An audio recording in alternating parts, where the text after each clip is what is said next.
والله طعمه حلو جدا، لو عندكم حد يبوسكوا في الحلال هيعجبوا بالبرودكتس دي جدا. يبوسنا في الحلال؟ والله يا اخت لا حلال ولا حرام. هل دول لما امك تعمل لك رود ليب جلوس في البيت ولا هما حلوين؟ المفروض ان دي حاجات بتتحط لاجل الاطعم يعني وكده، للناس اللي هم بيعملوا حاجات بالكده يعني، مش بتاعتنا احنا غلابة اوي يا صاحبي. نجرب مع بعض الليب تريتمنتس بتاعت براس. اول واحد هنجربه اللي هو هوت كوكو البراون ده. ايه ده، حلو قوي، خفيف قوي، ريحته مش نفاذه، يعني انا مش حاسه بالريحه قوي في مناخيري. طعمه مش غريب، طعمه سويت. انا اكلته واخدين بالكم؟ حتى دي بتصعبوها علينا يعني، حتى وانت في الحلال هتدفع برضو؟ ليه طيب؟ ليه كل حاجة لازم ادفع لها؟ طيب ليه؟ هنجرب سولتد كاراميل. انا قلقانه من اللون قوي الصراحه، حاساه مصفر شويه.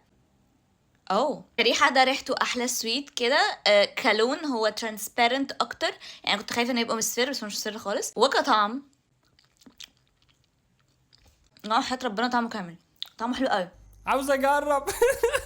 مش محتاجين نمسحه، انا اكلته. اخر واحد اللي هو ستروبري سوربيه بقى، حاساه كلير قوي، يعني هو ملوش لون خالص. ريحته فراوله سويت قوي، مربى فراوله، حياة ربنا مربى فراوله. طب ما احنا ممكن نشتري مربى فراولة، ليه بتصعبوها علينا؟ تخيل انت واحد دفع دم قلبه عشان يتجوز، تقول له لا لما اشتري المنتجات دي ما تلمسنيش، لما اشتري الحاجات دي غير كده ما اشوفش وش. حرام عليكم اتقوا ربنا.